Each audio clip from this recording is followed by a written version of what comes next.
പതിവുപോലെ നമ്മുടെ വാർത്താ ദിനം തുടങ്ങുന്നത് തന്നെ നിലമ്പൂരിൽ നിന്നാണ്. നിലമ്പൂരിൽ ഇനി വിധി എഴുതാൻ 7 ദിവസം മാത്രം ബാക്കി.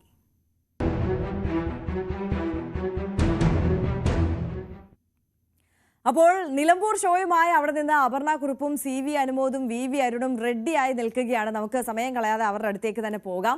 Aparna, good morning. ഈ ജമാഅത്തെ PDP പിന്തുണകളൊക്കെ മുന്നണികളെ അത് അവർക്ക് തിരിച്ചടിയാകുമോ എന്നുള്ള ഒരു ആശങ്കയാണ്. കഴിഞ്ഞ 2 ദിവസങ്ങളായി നമ്മൾ അതുമായി ബന്ധപ്പെട്ട വാർത്തകൾ ഇങ്ങനെ നിരന്തരം പുതുതായി പ്രേക്ഷകരിലേക്ക് എത്തിച്ചുകൊണ്ടിരിക്കുകയാണ്. ഇന്ന് നിലമ്പൂരിൽ ഈ വിഷയങ്ങളൊക്കെ ഏത് തരത്തിലാണ് ചർച്ചയാകാൻ പോകുന്നത്? നിലമ്പൂരിന്റെ പൾസ് അതെങ്ങനെയാണ്?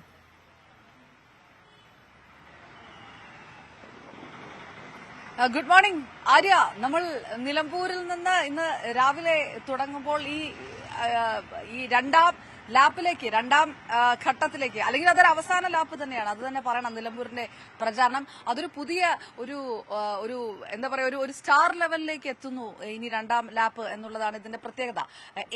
ഏതെല്ലാം വിഷയങ്ങളൊക്കെയാണ് നിലമ്പൂരിൽ ഈ കഴിഞ്ഞ ദിവസങ്ങളിലെല്ലാം ചർച്ചയായത്. ഇപ്പോൾ നമ്മൾ ഈ പറഞ്ഞ പോലെ തന്നെ ഒരു മഴവിൽ സഖ്യവുമായി ബന്ധപ്പെട്ടുള്ള പ്രസ്താവനകളും പരസ്പരമുള്ള ആരോപണങ്ങളൊക്കെ നിറഞ്ഞു നിൽക്കുന്ന ആ ഒരു പൾസുണ്ട്.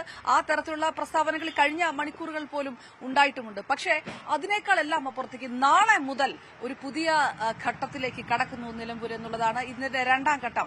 മുഖ്യമന്ത്രി പിണറായി വിജയൻ ക്യാമ്പ് ചെയ്ത് LDF സ്ഥാനാർത്ഥി M സ്വരാജിന്റെ പ്രചാരണത്തിനായിട്ട് നിലമ്പൂരിൽ നാളെ മുതൽ ഉണ്ടാകുമെന്നുള്ളത് LDF ക്യാമ്പിനെ സംബന്ധിച്ചോളം വളരെ പ്രധാനപ്പെട്ട കാര്യം. പ്രധാനപ്പെട്ട മന്ത്രിമാരടക്കമുള്ളവർ, ഇടത് നേതാക്കന്മാർ എല്ലാവരും നിലമ്പൂരിലേക്ക് ഒഴുകാൻ തയ്യാറെടുക്കുന്നു. പിണറായി 3.0 എന്നുള്ള ഒരു മുദ്രാവാക്യം പറഞ്ഞുകൊണ്ട് ആണ് LDF ഇനി ഇതിനെ കാണുന്നത്. ഇനി നാളെ തൊട്ട് ആ തരത്തിലേക്കുള്ള ഒരു കളർഫുൾ പ്രചാരണത്തിലേക്ക് LDF കടക്കുന്നു. UDFനെ സംബന്ധിച്ചോളം നാളെ ഇവിടെ എത്തുന്നത് പ്രിയങ്ക ഗാന്ധി തന്നെയാണ്. അതായത് പ്രിയങ്ക ഗാന്ധി വരുമ്പോൾ പ്രതിപക്ഷ നേതാവ് അടക്കമുള്ള പ്രധാനപ്പെട്ട മിക്ക നേതാക്കന്മാരും നാളെ ഇവിടെ എത്തും. അപ്പോൾ ഒരേ ദിവസമാണ് പ്രിയങ്ക ഗാന്ധിയും അതേ ദിവസമാണ് ഇപ്പോൾ സ്വരാജ് മാധ്യമങ്ങളെ കാണുകയാണ് LDF സ്ഥാനാർത്ഥി. നമുക്ക് തിരികെ എത്താം. തുടക്കം മുതൽ തന്നെ ഞാൻ സൂചിപ്പിച്ചിരുന്നു, ഈ തെരഞ്ഞെടുപ്പിൽ ഞങ്ങൾ ചർച്ച ചെയ്യാൻ ആഗ്രഹിക്കുന്നത് നാടിൻ്റെയും ജനങ്ങളുടെയും പ്രശ്നങ്ങളാണ്.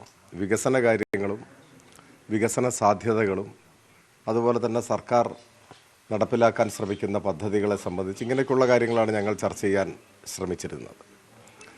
ഒരു തെരഞ്ഞെടുപ്പിൽ ജനാധിപത്യപരമായ ഒരു സംവാദം അർത്ഥപൂർണമാവുക അങ്ങനെയാണ് വികസിക്കേണ്ടത്.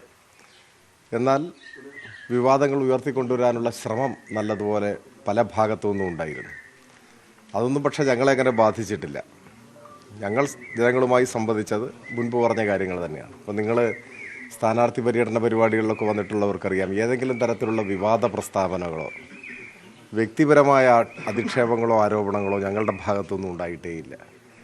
അപ്പോൾ വലിയ നേതാക്കന്മാരെല്ലാം വരുമ്പോൾ സ്വാഭാവികമായിട്ടും നാട് പ്രതീക്ഷിക്കുന്നത്. LDF സ്ഥാനാർത്ഥി M സ്വരാജ് നിലമ്പൂരിൽ മാധ്യമങ്ങളെ കാണുകയാണ്. സ്ഥിരം വാർത്താ സമ്മേളനത്തിനു ശേഷം സ്വരാജ് പറയുന്നത് ഇത് വിവാദങ്ങൾ ഉയർത്തിപ്പിടിക്കാനുള്ള സമയമുണ്ടായി. കഴിഞ്ഞ തവണ ഇലക്ട്രിക് കെണിയിൽ പെട്ട് കുട്ടി മരിച്ച സംഭവം അടക്കം തൊട്ട് LDF UDFന്റെ ആരോപണങ്ങളെ പ്രതിരോധിക്കുന്നത് ഈ തരത്തിലാണ്. പക്ഷേ ഇനി അങ്ങോട്ട് ഏത് തരത്തിലേക്കാണ് പ്രചാരണങ്ങൾ മാറുക, ഏത് തരത്തിലേക്കാണ് ആരോപണങ്ങൾ മാറുക എന്നുള്ളതാണ് കണ്ടറിയേണ്ടത്. നേരത്തെ ഈ പറഞ്ഞതുപോലെ തന്നെ നിലമ്പൂരിൽ 3.0 എന്ന് ഇടതുമുന്നണി വെക്കാൻ പോകുന്നത് നാളെ മുഖ്യമന്ത്രി വരുമ്പോൾ ഏതെങ്കിലും തരത്തിൽ നിലമ്പൂരിൽ LDF ആണ് ജയിക്കുന്നതെങ്കിൽ അത് ഒരു മൂന്നാം ഭരണത്തിലേക്കുള്ള ഒരു കാഹളം മുഴങ്ങലാണ് എന്ന് തന്നെ അവകാശപ്പെടും ഇടതുമുന്നണി. അതുകൊണ്ട് അത് LDFനെ സംബന്ധിച്ചോളം ഇനി ആ ഘട്ടത്തിലേക്ക് അത് കൊണ്ടുപോകുക എന്നുള്ള വളരെ പ്രധാനപ്പെട്ട കാര്യം. മുഖ്യമന്ത്രി വരുന്നത് കൊണ്ട് തന്നെ മുഖ്യമന്ത്രിയുടെ മലപ്പുറം പരാമർശം എടുത്ത് ആയുധമാക്കുക, എല്ലാ ആയുധങ്ങളും എടുത്ത് ഉപയോഗിച്ചുകൊണ്ടിരിക്കുന്ന ഒരു തെരഞ്ഞെടുപ്പാണ് ഇത്. മുഖ്യമന്ത്രിയുടെ പരാമർശം പ്രധാന വിഷയമായിട്ട് ഉയർത്താൻ UDF ശ്രമിക്കും. പ്രിയങ്ക ഗാന്ധി വരുമ്പോൾ അത് സ്വാഭാവികമായിട്ടും അത് കേന്ദ്ര സർക്കാരിനെതിരായിട്ടുള്ള വിമർശനങ്ങൾ കൂടി ഇതിനകത്ത് വരും. ആ തരത്തിലേക്ക് UDF അത് കൊണ്ടുപോകും. അങ്ങനെ 2 തരത്തിൽ വലിയ കയ്യിലുള്ള എല്ലാ ആയുധങ്ങളും ആവനാഴിയിൽ നിന്ന് എടുത്തുകൊണ്ട് പ്രയോഗിച്ചുകൊണ്ടുള്ള ഒരു തെരഞ്ഞെടുപ്പ് ഘട്ടത്തിലേക്ക്, ഒരു അവസാന ലാപ്പിലേക്ക് കടക്കും നിലമ്പൂർ. നമുക്ക് ഈ മിനിറ്റിൽ ഏതായാലും മഴവിൽ സഖ്യം, ഈ പല വിവാദങ്ങൾ, അൻവർ എഫക്ട് തൊട്ട് ചർച്ചയായിട്ടുള്ള നിലമ്പൂർ തെരഞ്ഞെടുപ്പിൽ ഏറ്റവും കൂടുതൽ ദിവസം നിന്നിരിക്കുന്നത് മഴവിൽ സഖ്യവുമായിട്ട് ബന്ധപ്പെട്ടുള്ള പ്രസ്താവനകളും പ്രതികരണങ്ങളും ആരോപണങ്ങളും ഒക്കെയാണ്. ഇന്നലെ CPM സംസ്ഥാന സെക്രട്ടറി MV ഗോവിന്ദൻ പലതവണ രൂക്ഷമായ വിമർശനങ്ങൾ നടത്തുന്നു.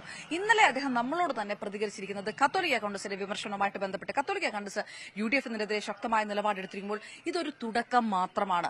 ഇങ്ങനെ ഇതൊരു ദൂരവ്യാപകമായിട്ടുള്ള ഒരു പ്രത്യാഘാതം വരാനിരിക്കുകയാണ്. അതിന്റെ തുടക്കമാണ് കത്തോലിക്ക കോൺഗ്രസിന്റെ UDF-നെതിരെയുള്ള വിമർശനം. ഇനി മുന്നണിക്കകത്ത് തന്നെ ഉണ്ട് ഭിന്നിപ്പ് എന്ന് CPM സംസ്ഥാന സെക്രട്ടറി പറയുമ്പോൾ എടുത്ത് ചോദിക്കേണ്ട ഒരു വിഷയം എന്ന് പറയുന്നത് ലീഗുമായി ബന്ധപ്പെട്ട് ജമാഅത്തെ ഇസ്ലാമിയും ലീഗുമായിട്ടുണ്ടായിട്ടുള്ള ഒരു റിഫ്റ്റ് അത് ഏതെങ്കിലും തരത്തിൽ പ്രചാരണത്തെ ബാധിച്ചിട്ടുണ്ടോ എന്നൊരു ചോദ്യം ഉണ്ടായിരുന്നു. അത് നമ്മൾ ഇന്നലെ കോൺഗ്രസ് നേതാക്കളോട് ചോദിച്ചാണ്. പക്ഷെ അങ്ങനെയല്ല, ലീഗ് വളരെ സജീവമാണ്. മാത്രമല്ല ഇവിടെ ജയിക്കുക എന്നുള്ളത് കോൺഗ്രസിനെ പോലെ തന്നെ ലീഗിനും വളരെ പ്രാധാന്യം ഉള്ള ഒരു കാര്യമാണ്, വളരെ അത്യന്താപേക്ഷിതമായ ഒരു കാര്യമാണ്. അതുകൊണ്ട് പ്രചാരണത്തിൽ നിന്നും എവിടെയെങ്കിലും ഒരു പിന്നോക്കം ഒരു പോക്കുണ്ടായിട്ടില്ല. പക്ഷേ MV ഗോവിന്ദൻ പറയുന്നു ഇനിയും ഭിന്നിപ്പുണ്ടാകും. അത് വരും ദിവസങ്ങളിൽ നിങ്ങൾ കാണും UDF-ൽ ഉണ്ടാകുന്ന ഭിന്നിപ്പ് എന്നുള്ളതാണ്. CPM സംസ്ഥാന സെക്രട്ടറി നമ്മളോട് തന്നെ പ്രതികരിച്ചാണ്. നമുക്ക് ആ വാക്കിൽ നിന്ന് തുടങ്ങാം. കത്തോലിക്ക കോൺഗ്രസിന് ഒരു വിമർശനം വന്നിട്ടുണ്ടല്ലോ ഇപ്പം UDF-നെതിരായിട്ട് വെൽഫെയർ പാർട്ടിയുമായിട്ട് ബന്ധപ്പെട്ട്. അതിൽ ഒറ്റ കാര്യം എനിക്ക് പറയാനുള്ളൂ, ദൂരവ്യാപകമായ ഫലം ഉളവാക്കുന്ന ഒന്നാണ് വർഗീയ മുന്നണി ഉണ്ടാക്കി UDF ഈ തെരഞ്ഞെടുപ്പിൽ പരസ്യമായിട്ട്, ഇതേവരെ രഹസ്യമായിട്ടാണ്, ഇപ്പോൾ പരസ്യമായിട്ട് തന്നെ ജമാഅത്തെ ഇസ്ലാമിക്ക് അനുകൂലമായ നിലപാട് സ്വീകരിച്ചിരിക്കുകയാണ്. ആ സ്വീകരിച്ച നിലപാടിനെതിരായിട്ട് അവരുടെ മുന്നണിക്കകത്തും പുറത്തും ഒക്കെ അതിശക്തിയായ രീതിയിലുള്ള നിലപാട് ജനങ്ങളുടെ ഭാഗത്തുണ്ടാവും എന്ന കാര്യത്തിൽ യാതൊരു സംശയമില്ല. കത്തോലിക്ക കോൺഗ്രസിൻ്റെയൊക്കെ നിലപാട് അതിശക്തിയായ രീതിയിലാണ്, വിമർശനാത്മകമായ രീതിയിലാണ് മുന്നോട്ടേക്ക് വന്നിട്ടുള്ളത്. ഈ മുനമ്പം വിഷയത്തിലൊക്കെ ഒരുപക്ഷെ ഇടതുപക്ഷത്തിനെതിരെ കത്തോലിക്ക കോൺഗ്രസ് നിലപാടെടുത്തിട്ടുണ്ട്. അതൊക്കെ ഒന്ന് മയപ്പെടുന്നു ഇപ്പോൾ.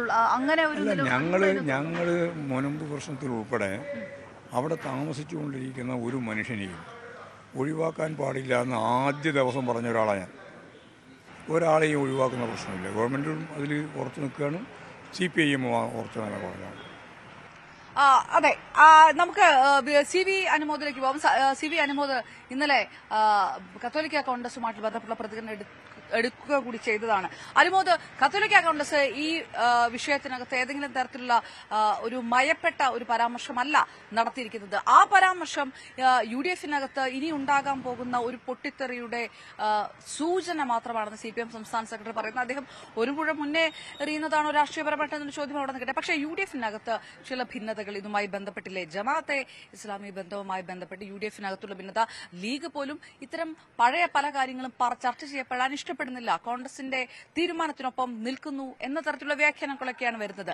ഈ വരുന്ന വലിയ തരത്തിലുള്ള ഒരു പ്രസ്താവനകൾ, അതിൽ LDF ഉറച്ചു നിൽക്കുക തന്നെ ചെയ്യുമ്പോൾ എങ്ങനെ ഇത് UDF പ്രതിരോധിക്കുന്നു? പ്രചാരണങ്ങളിൽ അത്തരത്തിലുള്ള നീക്കങ്ങൾ നടക്കുന്നുണ്ടോ?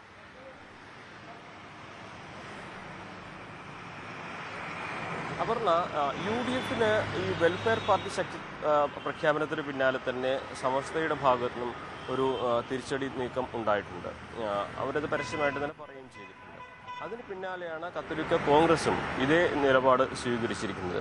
അതായത് സാമുദായിക സംഘടനകൾ അല്ലെങ്കിൽ കാലങ്ങളായി UDF-നൊപ്പം നിൽക്കുന്ന മേഖലകളിൽ നിന്ന് ഈ വെൽഫെയർ പാർട്ടി സഖ്യത്തെ തുടർന്ന് വലിയ തോതിൽ പ്രതിഷേധം ഉയരുന്നു, വലിയ തോതിൽ വിട്ടുനിൽക്കാൻ അല്ലെങ്കിൽ അവർക്കെതിരെയുള്ളൊരു നീക്കം നടക്കുന്നു എന്നുള്ളതാണ് UDF-നെ ഈ ഘട്ടത്തിൽ ആശങ്കയിലാക്കുന്നത്. അതായത് LDF-ലേക്ക് ഒരിക്കലും പോകാത്ത വോട്ടുകൾ, അത് UDF-ലേക്ക് കൃത്യമായി വരുന്ന വോട്ടുകൾ, അതാണ് ഇപ്പോൾ ഇവിടെ തൃശങ്കുവിൽ നിൽക്കുന്നത് എന്ന തരത്തിൽ വേണം പറയുവാൻ. അത് LDF-ലേക്ക് പോകില്ല എന്ന് ഉറപ്പുള്ളത് കൊണ്ടാണ് ഈ CPM അത്തരത്തിൽ ഇതിനെ സ്വാഗതം ചെയ്യുന്നത്. കാരണം അവർക്ക് കിട്ടുകയില്ല, UDF-നും കിട്ടുകയില്ല. സ്വാഭാവികമായിട്ടും അങ്ങനെ ഒരു നിലപാടെടുക്കുന്നത് LDF-നെ സംബന്ധിച്ച് ഈ ഘട്ടത്തിൽ അവരുടെ UDF-ന്റെ വോട്ട് കുറയ്ക്കുന്ന സാഹചര്യം തീർക്കും. അപ്പോൾ ഇതിന് വലിയ പരിക്ക് കൂടാതെ എങ്ങനെ പരിഹരിക്കാവുന്ന കാര്യമാണ് UDF ആലോചിക്കുന്നത്. ഇന്നലെ